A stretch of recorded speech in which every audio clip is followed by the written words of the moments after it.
Hello, bienvenue. On, on fait des scénarios souvent dans son esprit.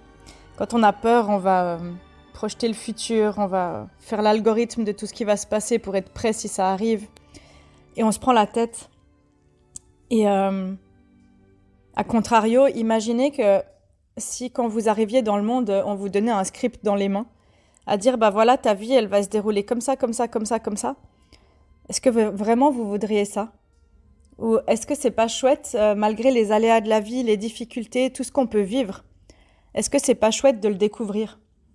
Et la peur, elle paralyse beaucoup. Elle paralyse d'avoir un pouvoir d'action, un pouvoir personnel dans le présent.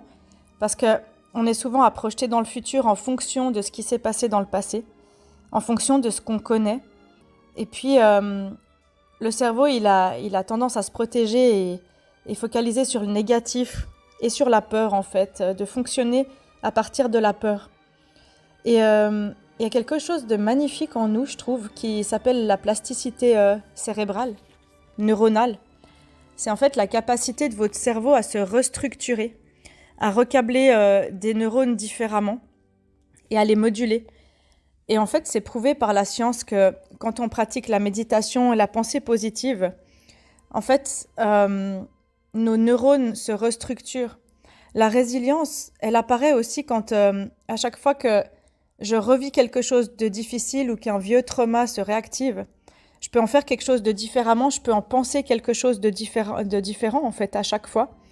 Et mon cerveau, il a la capacité de se restructurer. Tout simplement parce que votre corps, il sait comment faire pour aller mieux si on le laisse faire et si on l'aide un petit peu.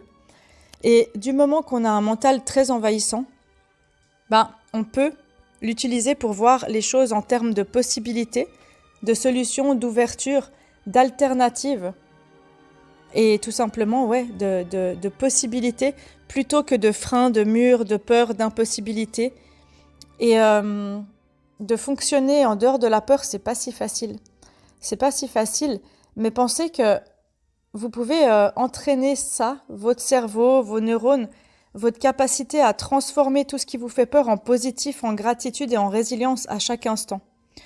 Il y a des astuces comme à chaque fois qu'on s'analyse, qu'on s'observe en train d'avoir des pensées d'angoisse, ou des pensées catastrophes sur ce qui va se passer, vous pouvez utiliser un stretching mental qui se raconte une histoire, et une histoire, ça a un début et ça a une fin. Et du coup, on peut transformer la chute de l'histoire en quelque chose de positif. Il y a des personnes qui ont une capacité assez chouette à pouvoir visualiser des images. Si c'est le cas, vous pouvez vous visualiser en train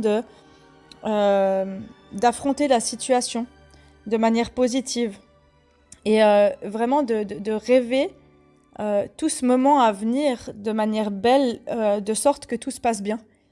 Et en fait, plus on s'entraîne à faire ça, plus le cerveau il va le faire automatiquement. Et ça fait aussi partie de la résilience d'être capable de faire ça. Et puis, on peut toujours faire ce choix, en fait, de voir ce qui nous arrive dans la vie en termes de cadeaux, de possibilités, de dire, OK, c'est super dur là, je suis en train de brasser de la M, hein, et en même temps, j'ai l'impression que je vais jamais en sortir. Mais si je mets les mains au fond, peut-être qu'il y a des pépites d'or à aller récupérer. Et une fois que je me serai reposée sur la berge et que je serai nettoyée, il y a quelque chose que j'aurais trouvé au passage, j'aurais eu un cadeau. Et j'aurais grandi, j'aurais compris des choses et je serais sortie des schémas en boucle dans lesquels je tourne depuis un moment. Et c'est vraiment une invitation de dire que c'est un choix. On peut apprendre à voir les choses plus en termes de possibilités dans notre vie plutôt qu'en termes de peur. Et je terminerai par vous lire un tout petit texte de Khalil Gibran qui écrit des très jolis petits livres que j'aime beaucoup. Et belle écoute, j'espère que ça vous donne une petite clé pour aujourd'hui. On dit qu'avant d'entrer dans la mer, une rivière tremble de peur.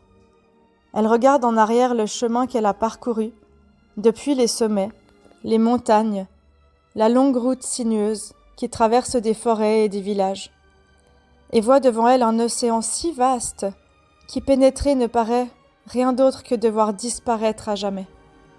Mais il n'y a pas d'autre moyen. La rivière ne peut pas revenir en arrière. Revenir en arrière est impossible dans l'existence. La rivière a besoin de prendre le risque et d'entrer dans l'océan. Ce n'est qu'en entrant dans l'océan que la peur disparaîtra, parce que c'est alors seulement que la rivière saura qu'il ne s'agit pas de disparaître dans l'océan, mais de devenir l'océan. Vous pouvez devenir la résilience, vous pouvez devenir la gratitude, vous pouvez devenir la confiance, la foi, l'espérance, le rêve, et surtout, vous pouvez devenir la création. Vous pouvez devenir le créateur, la créatrice de votre vie un tout petit peu différemment chaque jour. Malgré tout ce que vous vivez de difficile, qui fait peur, qui fait mal, qui rend triste, qui met en colère, qui frustre, les rancœurs, tout ce que vous vivez de difficile, vous pouvez le transmuter. Quand on est en plein dedans, on n'a pas l'impression, mais il s'agit de changer une toute petite chose par jour, un tout petit pas par jour. Et au bout d'un moment, vous regarderez en arrière et vous allez voir le chemin que vous avez fait. Et là, vous pouvez être aussi la fierté et la beauté que vous êtes dans ce chemin à chaque instant. Voilà. Merci beaucoup pour votre écoute et à tout bientôt.